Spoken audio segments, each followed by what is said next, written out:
यीशु मसीह के नाम में आप सबों की सलामती हो। आए किताब मुकद्दस को खोले जिनके पास किताब मुकद्दस है। यिर्मयाह 23वां बाब और उसकी 23वीं आयत से आए बड़े ध्यान के साथ सुनेंगे। लिखा है, खुदावंद फरमाता है। कौन फरमा रहा है? खुदावंद फरमाता है, क्या मैं नजदीक ही का खुदा हूं और दूर का खुदा नहीं? क्या कोई आदमी पोशीदा जगहों में छिप सकता है कि मैं उसे ना देखूं? खुदावंद फरमाता है, क्या जमीन व आसमान मुझसे मामूर नहीं है? खुदावंद फरमाता है, मैंने सुना जो नबियों ने कहा, जो मेरे नाम लेकर आगे चल कर झूठी नबूवत करते और कहते हैं कि मैंने ख्वाब देखा, मैंने ख्वाब देखा। कब तक ये नबियों के दिल में रहेगा कि झूठी नबूवत करे? हाँ, वो अपने दिल की फरेबकारी के नबी हैं जो कमांड रखते हैं कि अपने ख्वाबों से, जो उनमें से हर एक अपने पड़ोसी से बयान करता है, मेरे लोगों को मेरा नाम बुला दे। जिस तरह उनके बाप दादा बाल के सबब से मेरा नाम भूल गए थे, जिस नबी के पास ख्वाब है वो ख्वाब बयान करे, और जिसके पास मेरा कलाम है वो मेरे कलाम को दयानतदारी से सुनाए। गेहूं को भूसे से क्या निस्बत? खुदावंद फरमाता है, क्या मेरा कलाम आपकी मानद नहीं है? खुदावंद फरमाता है, और हथौड़े की मानी जो चट्टान को चकना चूर कर डालता है, सो कलामी आपके फले जाने पर खुदावंद की बरकत होती है। कितनी बार भी क्या खुदावंद फरमाता है। इसका मतलब यह है कि ये आवाज इंसान की नहीं, ना इंसान की सी है। खुदावंद फरमा रहा है, इसलिए फरमाता है कि जिसके कान हूं वो सुने।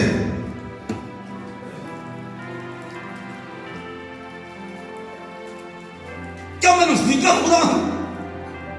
क्या मैं दूर का खुदा नहीं? क्या आसमान और जमीन मुझसे मामूर नहीं है? कोई एक ऐसी जगह बताओ जहां मैं मौजूद नहीं हूं। मैं दिल और गुर्दों का जांचने वाला खुदावंद फरमाता है, झूठी नबूवत, अपने दिल की फरेबकारी, मैंने ख्वाब देखा है, मैंने ख्वाब देखा है, अपनी सोचे बयान करके खुदा के लोगों को मुझसे दूर किया जा रहा है। जिस तरह तुम्हारे बाप दादा ने बाल के सबब से मेरा नाम बुला दिया, तुम अपनी झूठी नबूवत को ख्वाब कहकर बयान करते हो। जिस नबी के पास ख्वाब है वो ख्वाब बयान करे, और जिसके पास मेरा कलाम है वो मेरे कलाम को क्या करे जी? दयानतदारी से सुनाए। और आगे क्या लिखा जी? गेहूं को भूसे से क्या निस्बत? सच्चाई को झूठ के साथ क्या वास्ता है? कोई जोड़ में नहीं।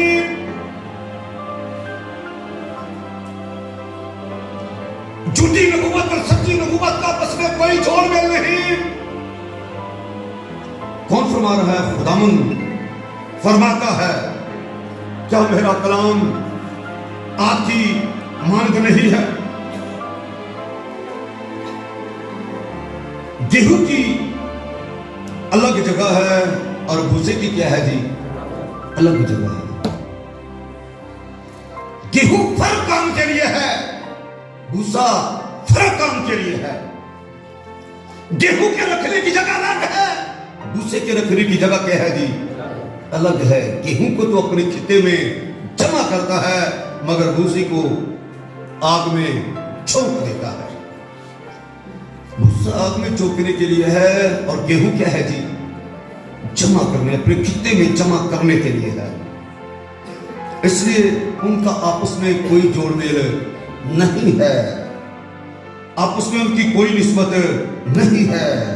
जिस तरह ईमानदार का बेईमान से कोई वास्ता नहीं, इसी तरह गेहूं का भूसे के साथ भी कोई वास्ता नहीं है। झूठ और सच्चाई इकट्ठे नहीं रह सकते, याद रखें। इनको अलग अलग करना ये मेरे खुदा की खास मर्जी है। आमीन। और ये काम उसने किसके सुपुर्द किया? अपने बेटे यीशु के सुपुर्द कर दिया। वो गेहूं को क्या करेगा? गेहूं को भूसे से अलग अलग करेगा। वे भेड़ों को बकरियों से क्या करेगा? जी, जुदा करेगा। उनसे निकलकर अलग रहो तो मैं तुमको कबूल कर लूंगा। अलग रहने की सोच मेरे खुदा की सोच है। आमीन जी। इसलिए कोई से गलत ना समझे, नादानी से गलत ना समझे। अलग खुदा की मर्जी है। आमीन जी।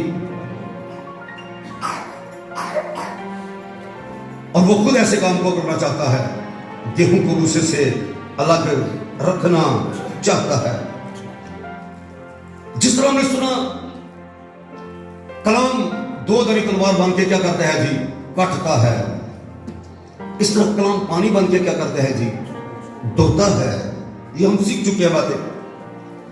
उस तरह कलाम आग बन के जलाता है, हथौड़ा बन के तोड़ता है। जैसा रसूलों की इमाम में लिखा है, जब उन्होंने कलाम सुना तो उनके दिलों पर क्या हुआ जी? चोट लगी। इसीलिए तो लिखा, जब कलाम को सुनो तो दिलों को सख्त ना करो। कलाम की चोट लगी, फिर अंदर से आवाज आई, अब हम क्या करें? जब तक चोट न लगे आवाज पैदा नहीं होती।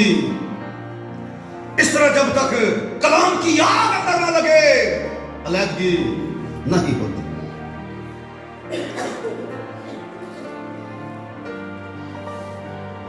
क्या मेरा कलाम आपकी मानिक नहीं है? सवाल है। क्या मेरा कलाम आपकी मानिक नहीं? जो चलाता है, बताना चाहता हूं, खुदा ने हिस्सा बहिस्सा और तरह बेतरह नबियों की मार्फत कलाम करके आखिर में किसकी मार्फत कलाम किया? बोलो जी, अपने बेटे की मार्फत कलाम किया। और अपने बेटे की मार्फत कलाम करके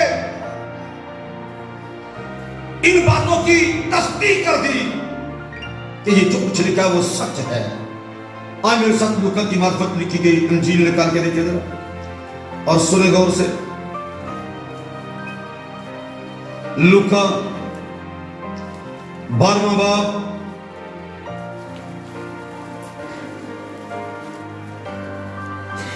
49वीं आयत। यहां पर लिखा है, मैं जमीन पर आग भड़काने आया हूं, और अगर लग चुकी होती तो मैं क्या ही खुश होता। आमीन। आग भड़काने के लिए आया हूं, जुदाई कराने के लिए आया हूं, ईमानदार को बेईमान से अलग करने के लिए आया हूं, गेहूं को भूसी से अलग करने के लिए आया हूं, सच्चाई को झूठ से अलग करने के लिए आया हूं। जुदाई डालने वाले को लोग अच्छा नहीं जानते। याद रखें, मैंने क्या कहा? जुदाई डालने वाले को लोग अच्छा नहीं जानते। लोग कहते सब कुछ साथ साथ रहेगी, लेकिन ये मेरे यीशु की खुशी नहीं है। नीचे नीचे कमरा में क्या लिखा है? क्या तुम गुमान करते हो मैं जमीन पर सुलह कराने आया हूं? मैं तुमसे कहता हूं नहीं, बल्कि क्या करने के लिए आए जी? जुदाई कराने। क्योंकि अब से एक करके 5 आदमी आपस में क्या करेंगे जी? मुखाबत रखेंगे। 2 से 3 और 3 से 2, बाप बेटे से मुखाबत रखेगा और बेटा बाप से, माँ बेटी से और बेटी माँ से, सास बहू से और बहू सास से। अब से ऐसा होगा क्योंकि कलाम की आग जहां भड़कती है उसका सारी निशान क्या है? जुदाई। एक ही घर में रहने वाले लोग 2 से 3 दिन से वो, सास से बहू, बेटी से मां, बाप से बेटा क्या करेंगे जी? मुखालफत रखेंगे। बड़ी सख्त बातें हैं, बड़ी मुश्किल बातें हैं, लेकिन पक्की सी उस वक्त तक कबार को नहीं पहुंच सकती जब तक गेहूं भूसी से जुदा ना हो जाए। पक्की को कबार तक पहुंचाने के लिए और यीशु ने कहा मैं आग भड़काने के लिए आया हूं। अगर लग चुकी होती तो मैं क्या ही खुश होता। उसकी खुशी यह है आग के सबब से जुदाई कराए।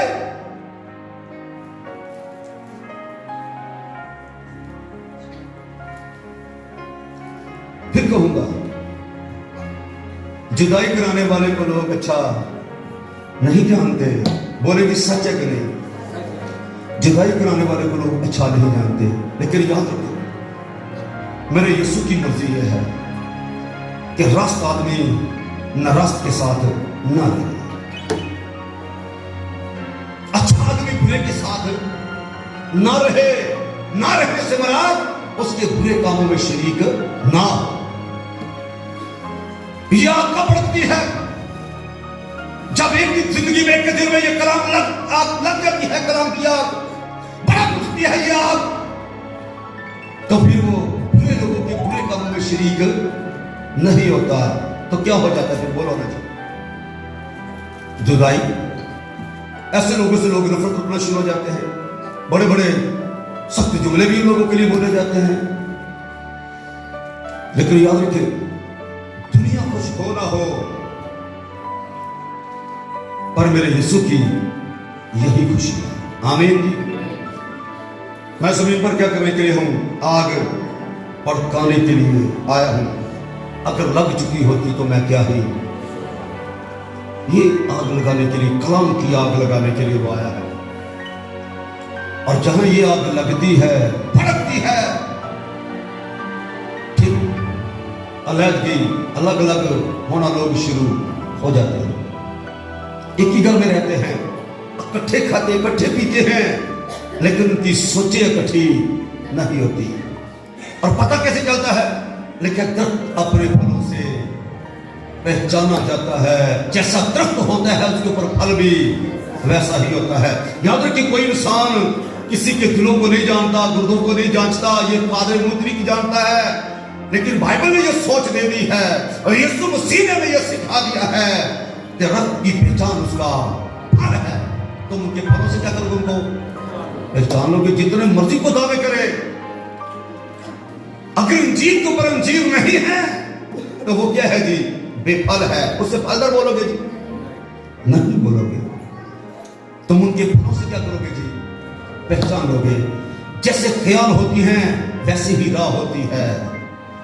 बुरे ख्यालों वाली जगह भी बुरी होती है और अच्छे ख्यालों वाली जगह भी अच्छी होती है। तुम उनके फलों से क्या करोगे जी? पहचान लो। पता चल जाएगा अंदर सोचे किस तरह की चल रही हैं। बंदे को जाके पूछने की जरूरत नहीं कि तेरे ख्याल कैसे हैं, सिर्फ उनकी राह देख लो, आपको पता चल जाएगा कि अंदर ख्याल कैसे है। न रास्त के साथ रास्त रहे, न पाक के साथ पाक रहे, बेईमान के साथ ईमानदार रहे, गेहूं के साथ भूसा रहे। ये खुदा की मर्जी नहीं। अलग होना बहुत क्या है जी? जरूरी है।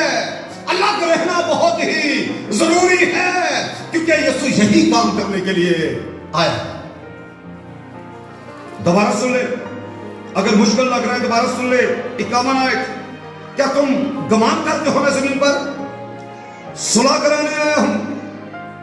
मैं तुमसे कहता हूं नहीं, बल्कि क्या करने के लिए? जुदाई कराने।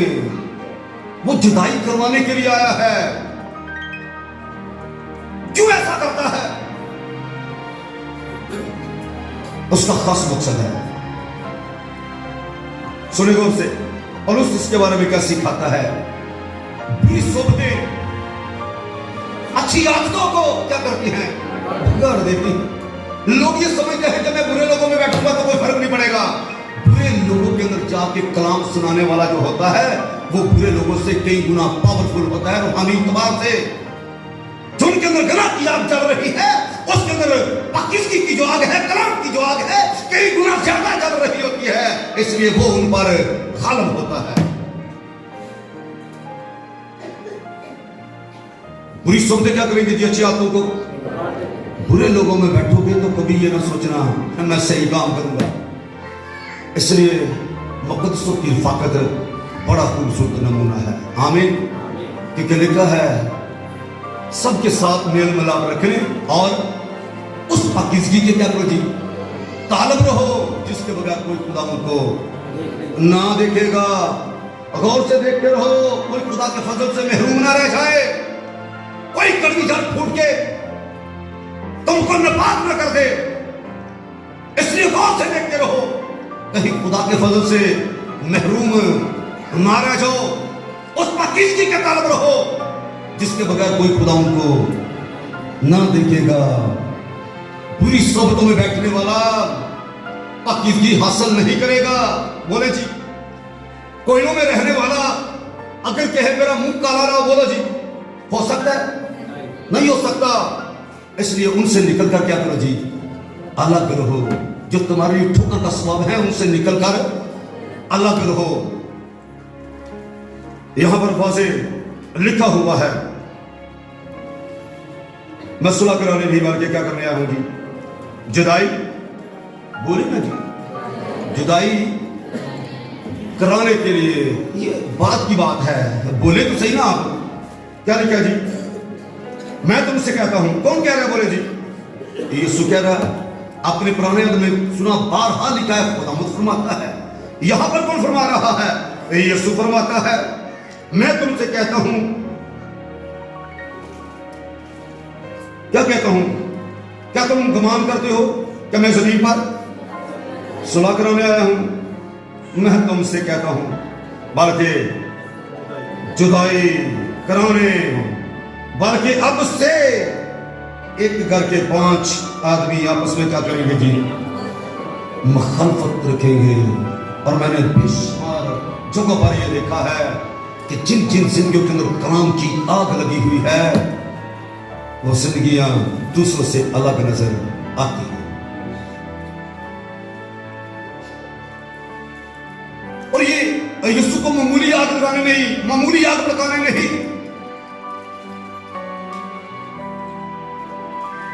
गैर मामूली आग,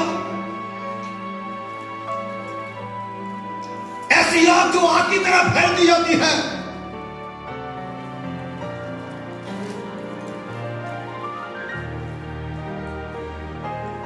और बेशुमार लोग, फिर कहूंगा इसको अच्छा नहीं जानते और रसूलों के ईमान को निकाले मेरे साथ। जब ये आग और रसूलों की जिंदगी के अंदर जलना शुरू हुई तो जहां जहां वो जाते थे ये आग वहां पर भी लगती जाती थी। रसूलों के ईमान उसका ये 17वां बाब,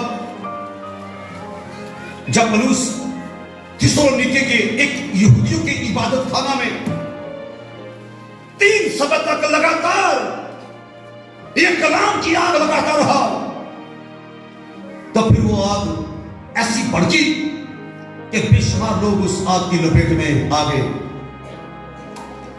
और यहां पर उसके बारे में 17वें बाब की 4थी आयत में लिखा है,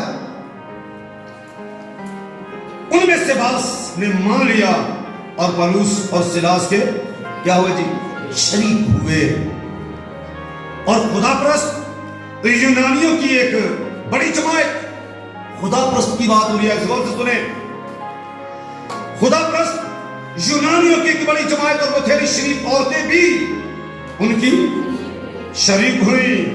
मगर यहूदियों ने, गौर से सुनो, हसद में आकर बाजारी आदमियों में से कई बदमाशों को अपने साथ लिया और भीड़ लगाकर शहर में फसाद करने लगे और यसून का घर घेर कर उन्हें लोगों के सामने ले आना चाहा। और जब उन्हें ना पाया तो यसून और कई भाइयों को शहर के हाकिमों के पास चलाते हुए खींच ले गए कि वो शख्स जिन्होंने सारे जहान को क्या कर दिया जी, बागी कर दिया है, जिन्होंने सारा जहान बागी कर दिया, यहां भी आए हैं। किनकी बात हो रही है? पलूस और सलास की बात हो रही है। तसलीके में, थिस्सलुनीके में वो लोग आ गए हैं जिन्होंने सारे जहान को क्या कर दिया जी, बोलो, बागी कर दिया है। क्योंकि जो यहूदी थे मसीही होते जा रहे थे लोग, चौक दर चौक यूनानियों की बड़ी जमात बेशुमार शरीफ औरतें मसीह पर ईमान लाकर मसीही हो चुकी थी। यहूदियों ने बदमाशों को जमा करके उनके खिलाफ फसाद खड़ा कर दिया कि वो लोग यहां भी आ गए हैं जिन्होंने सारे जहान को क्या कर दिया जी, जोर से बोलो, क्या कर दिया जी, बागी कर दिया है। सारे जहान को बागी कर दिया है। ये वो आग है जहां जहां भड़कती है, हर एक को अपनी लपेट में ले लेती है। इस आग को भड़काओ। ये तो ये करने के लिए आया है। मैं जमीन पर आग भड़काने के लिए आया हूं। लग चुकी होती तो मैं क्या ही खुश होता। मेरे यीशु की खुशी इसमें है कि ये आग जोर से भड़के।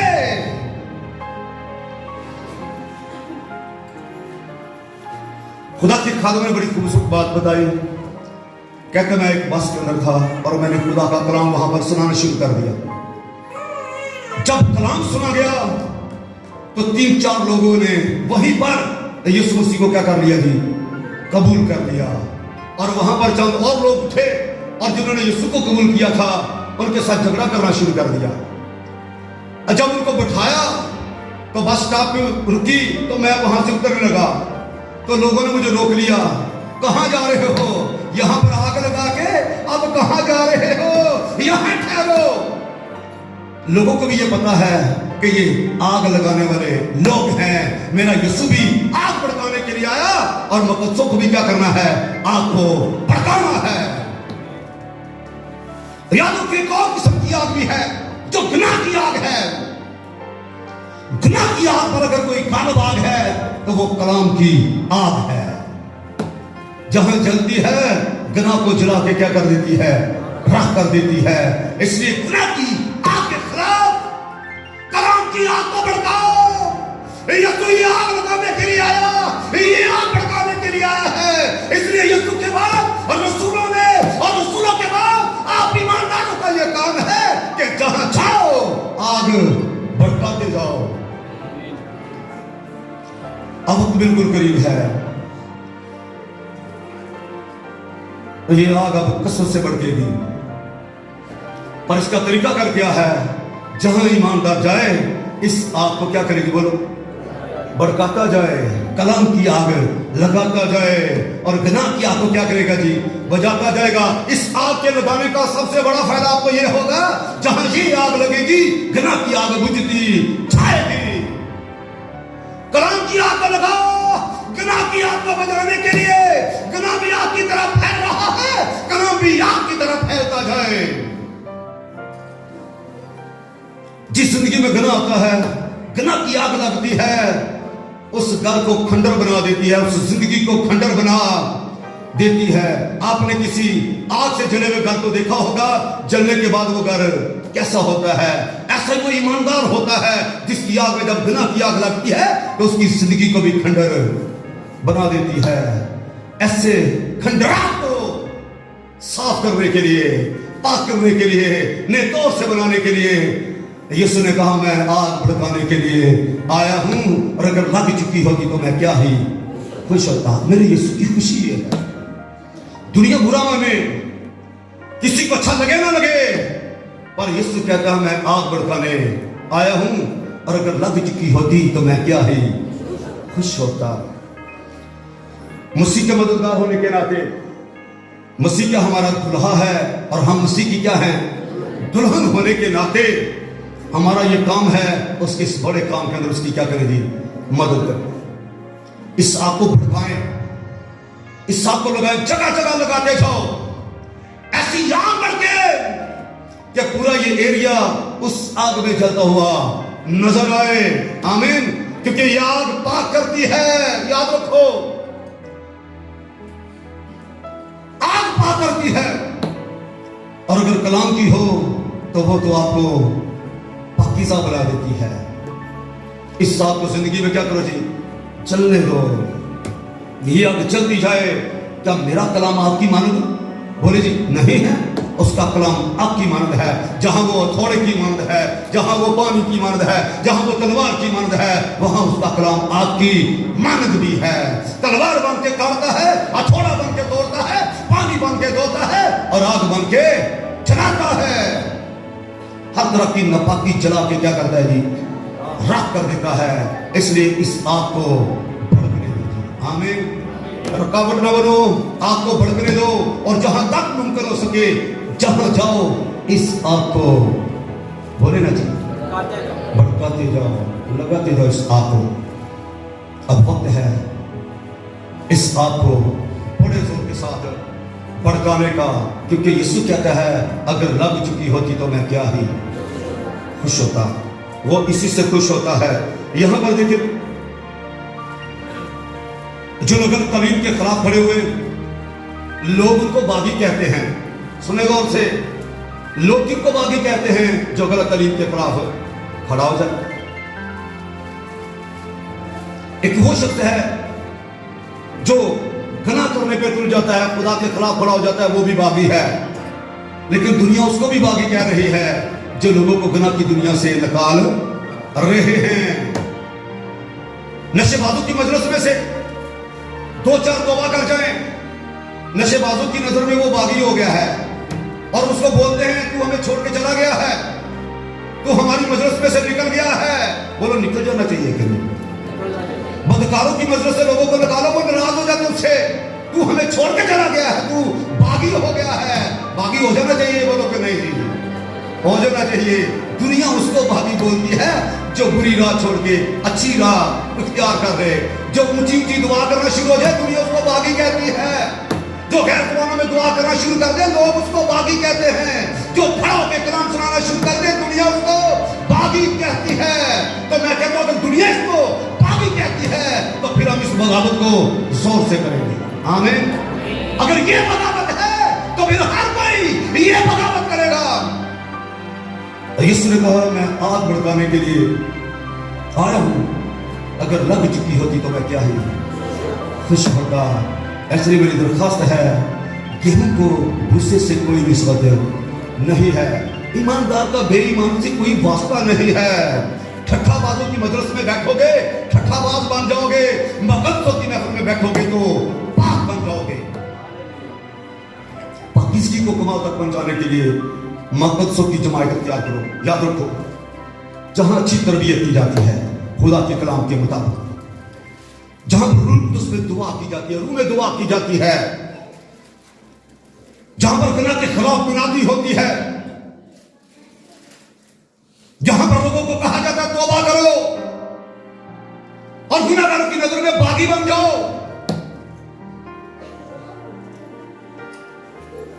अगर गुनाह की जिंदगी छोड़ के अच्छाई की जिंदगी इख्तियार करना बगावत है तो बोलो कर लेंगे ना जी, बोलो ना, जरा मुश्किल बात कह रहा हूं, फिर बगावत कर देंगे ना, करनी चाहिए कि नहीं? अगर गुनाह छोड़ के अच्छाई की राह पर आने वाले को बागी कहते हैं।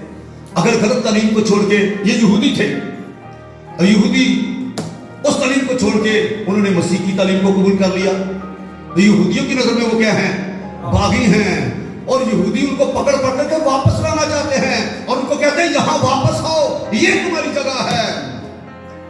और यहां पर वो पौलुस और सीलास को खींच के बाहर लाना चाहते थे। जब वो वहां से निकल गए तो यीशु और उसके साथियों को निकाल के वहां पर ले गए और शहर के हाकिमों को बताया कि वो यहां भी आ गए हैं, वो यहां भी आ गए हैं। जहां जाओ दुनिया कहना शुरू कर दे कि वो यहां भी आ गए हैं, जिन्होंने सारे जहां को बागी कर दिया है।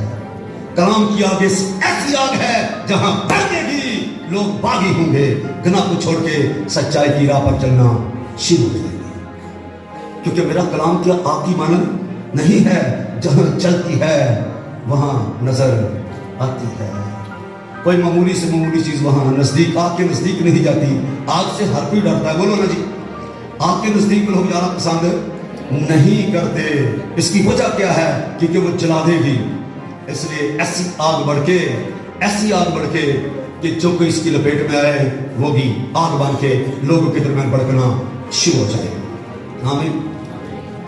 इस काम को बढ़ाने के लिए यीशु मसीह ने कहा, ये ना समझो मैं सुलह कराने आया। याद रखिए, यहां पर सुलह से मुराद वो तो है सुलह और सलामती का शहजादा। याद रखिए, उसके बारे में जब यीशु पैदा हुआ तो फरिश्तों ने ये गीत गा के वाज़े किया था कि आलम बाला पर खुदा की तमजीद हो, जमीन पर उन आदमी में जिनसे वो राजी है। वो तो सुलह और सलामती का शहजादा, वो तो आया ही ये करने के लिए कि इंसान की खुदा के साथ क्या करा देगी सुलह। वो दरमियानी बन के आया, सुलह कराने के लिए आया। जिनसे खुदा नाराज था उनकी सुलह कराने के लिए आया।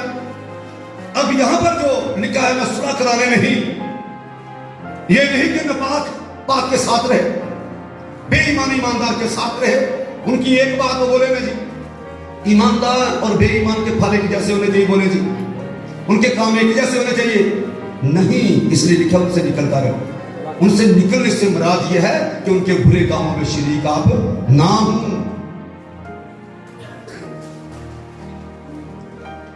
इसलिए लिखा है कि मैं सुलह कराने नहीं,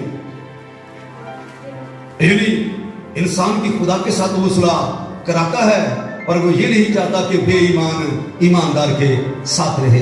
क्योंकि लिखा है मसीह को बलियाद के साथ कोई वास्ता नहीं, और खुदा के घर को बिल्कुल से कोई मुनासिबत नहीं है। ईमानदार का बेईमान से कोई वास्ता नहीं है। गेहूं का भूसे के साथ कोई वास्ता नहीं है। तहरीकी का नूर से कोई वास्ता नहीं है। इस तरह बेईमान ईमानदार के साथ एक सोच एक ख्यालों के कभी भी रह नहीं सकता। इसलिए तो लूत के बारे में लिखा है कि वो बेदीनों के दरमियान रह के हर रोज अपने सच्चे दिल को शिकंजे में क्या करता था, खींचता था, बेदीनों के दरमियान रह के। क्योंकि वो पाक दिल था, नापाकों में रह के हर रोज दुख पाता था। इसलिए क्या लिखा है, उनसे निकल कर क्या करो जी, अलग रहो। क्यों अलग रहो? ताकि पाकीज़गी जो है वो कमाल पर पहुंचे। आमीन। पाकीज़गी को कमाल तक पहुंचाने के लिए वो जुदाई कराने के लिए आया है, वो आग भड़काने के लिए आया है। ऐसी आग भड़काना चाहता है कि गुनाह को पाकीज़गी से क्या कर दे, नापाकी को पाकीज़गी से जुदा कर दे, अलग कर दे। क्योंकि जो धोखा खाता है वो अंधेरे ही में खाता है, जो नूर में चलता है वो कभी खड्डे में नहीं गिरता। इसलिए जरूरी है कि जब खुदा फरमाता है, क्या मेरा कलाम पसंद करने वाली आग नहीं है, कोई मुझसे छिपा नहीं, आसमान और जमीन मुझसे मामूर है, मैं दूर और नजदीक का खुदा हूं। आमीन। कोई मुझसे छुपा नहीं है। इसलिए उनसे निकलकर क्या करो जी, अल्लाह करो, सबके साथ मेल मिलाप रखें और उस पाकीज़गी के क्या करो जी, ताल्लुक रहो, जिसके बगैर कोई खुदा हमको ना देखेगा। पाकीज़गी के बगैर हम खुदा हमको देख नहीं सकते। उनके साथ बैठो, उनके साथ उठो, जहां से आपको पाकीज़गी मिले। खुदा मुस्कुराम की मुझे आपको बरकत दे।